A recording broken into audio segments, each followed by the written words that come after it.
بسم اللہ الرحمن الرحیم۔ ابن عون نے خبر دی، انہوں نے بیان کیا کہ میں نے نافع رحمہ اللہ کو لکھا تو انہوں نے مجھے جواب دیا کہ نبی کریم صلی اللہ علیہ وسلم نے بنو مصطلق پر جب حملہ کیا تو وہ بالکل غافل تھے اور ان کے مویشی پانی پی رہے تھے۔ ان کے لڑنے والوں کو قتل کیا گیا، عورتوں بچوں کو قید کیا گیا۔ انہی قیدیوں میں جویریہ رضی اللہ عنہا ام المومنین بھی تھیں۔ نافع نے لکھا تھا، یہ حدیث مجھ سے عبداللہ بن عمر رضی اللہ عنہ نے بیان کی تھی، وہ خود بھی اسلامی فوج کے ہمراہ تھے۔ صحیح بخاری حدیث نمبر 2541۔ امام مالک نے خبر دی، انہیں ربیعہ بن ابی عبد الرحمن نے، انہیں محمد بن یحییٰ بن حبان نے، ان سے ابن محرز نے کہ میں نے ابو سعید رضی اللہ عنہ کو دیکھا تو ان سے ایک سوال کیا۔ آپ نے جواب میں کہا کہ ہم رسول اللہ صلی اللہ علیہ وسلم کے ساتھ غزوہ بنی مصطلق کے لیے نکلے۔ اس غزوے میں ہمیں قبیلہ بنی مصطلق کے عرب قیدی ہاتھ آئے۔ راستے ہی میں ہمیں عورتوں کی خواہش ہوئی اور عورت سے الگ رہنا ہم کو مشکل ہو گیا۔ ہم نے چاہا کہ عزل کر لیں۔ جب رسول اللہ صلی اللہ علیہ وسلم سے اس بارے میں پوچھا تو آپ نے فرمایا تم عزل کر سکتے ہو، اس میں کوئی قباحت نہیں، لیکن جن روحوں کو بھی قیامت تک کے لیے پیدائش مقدر ہو چکی ہے وہ تو ضرور پیدا ہو کر رہیں گی، لہٰذا تمہارا عزل کرنا بیکار ہے۔ صحیح بخاری حدیث نمبر 2542۔ زہیر بن حرب نے بیان کیا، کہا کہ ہم سے جریر بن عبد الحمید نے بیان کیا، ان سے عمارہ بن قعقاع، ان سے ابو ذرا نے اور ان سے ابو ہریرہ رضی اللہ عنہ نے کہا کہ میں بنو تمیم سے ہمیشہ محبت کرتا رہا ہوں۔ دوسری سند امام بخاری رحمہ اللہ نے کہا، مجھ سے ابن سلام نے بیان کیا، کہا ہم کو جریر بن عبد الحمید نے خبر دی، انہیں مغیرہ نے، انہیں حارث نے، انہیں ابو ذرا نے اور انہیں ابو ہریرہ رضی اللہ عنہ نے۔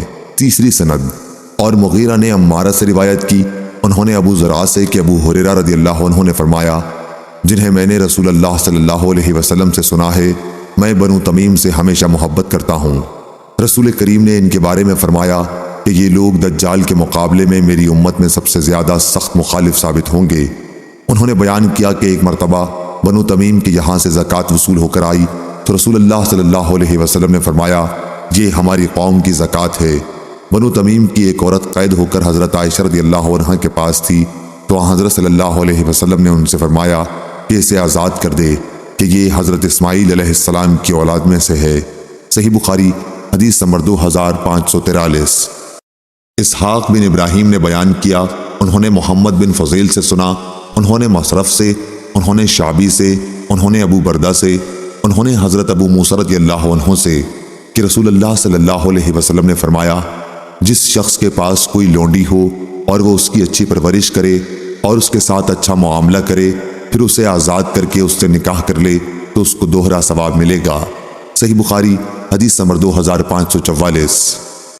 واصل بن حیان نے جو کبڑے تھے بیان کیا، کہا کہ میں نے معرور بن سوید سے سنا، انہوں نے کہا کہ میں نے ابو ذر غفاری رضی اللہ عنہ کو دیکھا کہ ان کے بدن پر بھی ایک جوڑا تھا اور ان کے غلام کے بدن پر بھی اسی قسم کا جوڑا تھا۔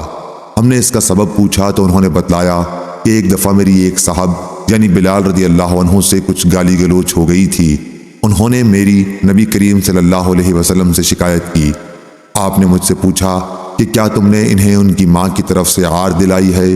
پھر آپ نے فرمایا، تمہارے غلام بھی تمہارے بھائی ہیں، اگرچہ اللہ تعالیٰ نے انہیں تمہاری ماتحتی میں دے رکھا ہے، اس لیے جس کا بھی کوئی بھائی اس کے قبضے میں ہو اسے وہی کھلائے جو وہ خود کھاتا ہے اور وہی پہنائے جو وہ خود پہنتا ہے، اور ان پر ان کی طاقت سے زیادہ بوجھ نہ ڈالے، لیکن اگر ان کی طاقت سے زیادہ بوجھ ڈالو تو پھر ان کی خود مدد بھی دیا کرو۔ صحیح بخاری حدیث نمبر 2545۔ عبداللہ بن مسلمہ نے بیان کیا، انہوں نے امام مالک سے، انہوں نے نافع سے، انہوں نے عبداللہ بن عمر رضی اللہ عنہ سے کہ رسول کریم صلی اللہ علیہ وسلم نے فرمایا، غلام جو اپنے آقا کا خیر خواہ بھی ہو اور اپنے رب کی عبادت بھی اچھی طرح کرتا ہو تو اسے دگنا ثواب ملتا ہے۔ صحیح بخاری حدیث نمبر 2546۔ سفیان سوری نے خبر دی صالح سے، انہوں نے شعبی سے، انہوں نے ابو بردہ سے اور ان سے ابو موسیٰ اشعری رضی اللہ عنہ نے بیان کیا کہ رسول کریم صلی اللہ علیہ وسلم نے فرمایا، جس کسی کے پاس بھی کوئی باندی ہو اور وہ اسے پورے حسن و خوبی کے ساتھ ادب سکھائے، پھر آزاد کر کے اس سے شادی کر لے تو اسے دگنا ثواب ملتا ہے، اور جو غلام اللہ تعالیٰ کے حقوق بھی ادا کرے اور اپنے آقاؤں کے بھی تو اسے بھی دگنا ثواب ملتا ہے۔ صحیح بخاری حدیث نمبر 2547۔ یونس نے خبر دی، انہوں نے ظاہری سے سنا، انہوں نے کہا کہ میں نے سعید بن مسیب سے سنا، انہوں نے کہا کہ حضرت ابو ہریرہ رضی اللہ عنہ نے بیان کیا کہ ان سے نبی کریم صلی اللہ علیہ وسلم نے فرمایا، غلام جو کسی کی ملکیت میں ہو اور نیکوکار ہو تو اسے 2 ثواب ملتے ہیں۔ اور حضرت ابو ہریرہ رضی اللہ عنہ نے کہا، اس ذات کی قسم جس کے ہاتھ میں میری جان ہے، اگر اللہ تعالیٰ کے راستے میں جہاد، حج اور والدہ کی خدمت کی روک نہ ہوتی تو میں پسند کرتا کہ غلام رہ کر مروں۔ صحیح بخاری حدیث نمبر 2548۔ ابو اسامہ نے بیان کیا، ان سے عامش نے، ان سے ابو صالح نے بیان کیا اور ان سے ابو ہریرہ رضی اللہ عنہ نے کہ نبی کریم صلی اللہ علیہ وسلم نے فرمایا، کتنا اچھا ہے کسی کا وہ غلام جو اپنے رب کی عبادت تمام حسن و خوبی کے ساتھ بجا لائے اور اپنے مالک کی خیر خواہی بھی کرتا رہے۔ صحیح بخاری حدیث نمبر 2549۔ یحییٰ قطان نے بیان کیا، ان سے عبید اللہ نے، ان سے نافع نے کہا اور ان سے عبداللہ بن عمر رضی اللہ عنہ نے کہ رسول اللہ صلی اللہ علیہ وسلم نے فرمایا، جب غلام اپنے آقا کی خیر خواہی کرے اور اپنے رب کی عبادت تمام حسن و خوبی کے ساتھ بجا لائے تو اسے دگنا ثواب ملتا ہے۔ صحیح بخاری حدیث نمبر 2550۔